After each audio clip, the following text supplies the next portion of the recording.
नमस्कार मु सुजाता मो संवाद को आपण को स्वागत।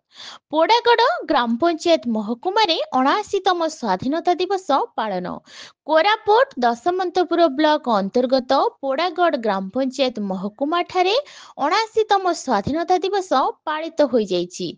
एही पवित्र और स्नेहभरा उत्सवटी गोटे पितांक संतान संतनी भावे त्रिरंगा जातीय पताका तले आमे समस्त को भारत मातार संतान भावे परिचय दे थाए।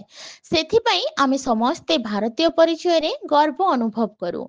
79तम स्वाधीनता दिवस पोड़ागढ़ महकुमा स्थित समस्त धर्म जाति वर्णर लोकंकर सहयोग और एकता द्वारा आमे ब्रिटिश साम्राज्य 1947 अगस्ट 15 रे स्वाधीन लाभ करि पारिछु। उक्त संग्राम रे भारतीय हिंदू मुस्लिम ख्रिस्टियन और सिख अपना अपना को उत्सर्ग करिसेंती। सेमानंक उत्सर्गीकृत जीवन पाई आज आमे 79तम स्वाधीनता दिवस पालन करि पारिछु।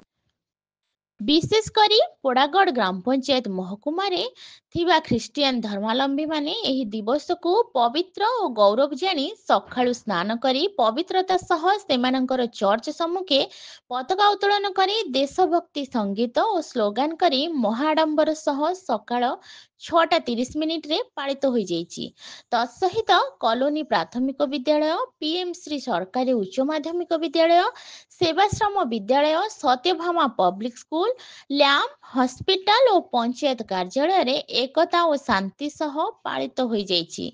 उक्त कार्यक्रम रे स्थानीय पालक श्री रश्मि रंजन लिम्मा पूर्वतन जिला परिषद श्री सुनाम पात्र कंदपान राज्य युवा कांग्रेस सभापति श्री रूपक तोरुक जिला बीजेपी सभापति श्री रवि पाढ़ी पीएम श्री सरकारी उच्च माध्यमिक विद्यालय अध्यक्ष श्री सुरेश नाग और तांकर समस्त कर्मचारी पंचायत अधिकारी श्री गणेश कुलदीप सरपंच श्रीमती उत्सव भोई खाउटीर अनुष्ठानिक एमडी श्री संतोष कुमार दास शाखा परिचालिक श्री राजकुमार बाघों सह समस्त खाउटी कर्मचारी और खाउटी सभापति और उपसभापति एवं बहु भद्र व्यक्ति और बुद्धिजीवी और मान्यगण्य व्यक्ति समावेश रे महाडंबर सहित पालित हेला।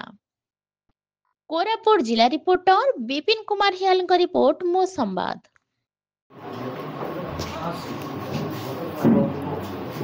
आज्ञा मो संवाद तरफ आपको आम स्वागत करुचु। नमस्कार। अच्छा आप जो स्वाधीन दिवस उपलक्षे जो पालित होची समस्त वार्ता कौन जी निश्चित भाव में आज 59तम स्वाधीनता दिवस अभिनंदन शुभेच्छा आम समस्त भारतवासी ज्ञापन आज आमे अति गर्वर सहित खुशी सहित ये दिवस पालन करुचु। जेहेतु स्वाधीनता 79 वर्षर जो आनंद और उत्साह रही एक प्रगतिशील देश प्रगतिशील राज्य प्रगतिशील जिला भाव में आमे निजको परिगणित करिछे एवं अंचल विकास देशर विकास आज आमे शपथ करिछे एवं देश को एक सुंदर देश विभिन्नता मध्य एकता एवं समृद्धशील देश गठन करने आम समस्ते आज शपथ ग्रहण करिछे। धन्यवाद सर। आज ये जो दिवस को आप माने ख्रिस्टियन हिसाब से किपरि भाव में देखुंत कौन आपणकर गुरुत्वपूर्ण। बहुत धन्यवाद। सर्वप्रथम स्वाधीनता दिवस शुभेच्छा पुणी अभिनंदन ज्ञापन करूँ। विशेषकर as a citizenship of India Bharat नागरिक भाव ये आम मौलिक अधिकार। तो नेशनल फेस्टिवल पर्टिकुलारली आम जो देखो स्वाधीनता दिवस पुणी साधारणतंत्र दिवस ये आम गोटे नेशनल फेस्टिवल। आ विशेषकर यद्यपि आम जड़े ख्रिस्टियान आउ ख्रीष्टर नागरिक पुणी तथापि आम ये देशर नागरिक यही नागरिकत्व को आम अति आडंबर सहित आम पालन करूँ।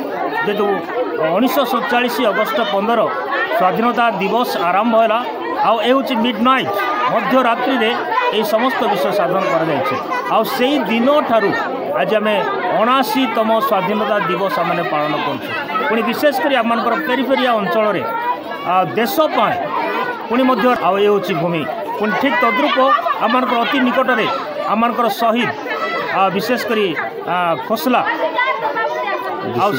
जीशुदान खोसला आम समस्त विषय रही आज जदि आम चिंता करवा अनेक ख्रिस्टियन कम्युनिटी विशेषकर देशपाई से अनेक लगी तेणुक आम अति आनंदर सहित पुणी आडंबर सहित आम देशर स्वाधीनता दिवस पालन करुँ आज महात्मा गांधी से केते गुड़े शब्द को मन पड़ी था आ शब्द आज समस्त को आनी दे था जहाँकि भारत छाड़ आंदोलन लवण सत्याग्रह ये समस्त विषय जहाँ मैंने इतिहास रे पाठ करूँ आज पर्यंत आम आनी दिए आम महात्मा गांधी जो प्रकार भाव अवदान देते चिंताधारा गोटे नूतन भारत तैयारी करवा गोटे स्वच्छ भारत तैयारी करवा से उद्देश्य हूँ आम प्रयास आज आम यद्यपि आम माइनॉरिटी कम्युनिटी किंतु तथापि आम प्रचेषा अच्छी जेपरी आम देश में गोटे संपूर्ण भाव गोटे भाईचारा तैयारी हेबो एक आदर्श तैयारी हेबो पुणी मैंने आर्टिकल 19 तार 26 रे जब देखु हाँ से अनुसार राइट टू रिलीजन शब्द व्यवहार करा जाए अनेक समय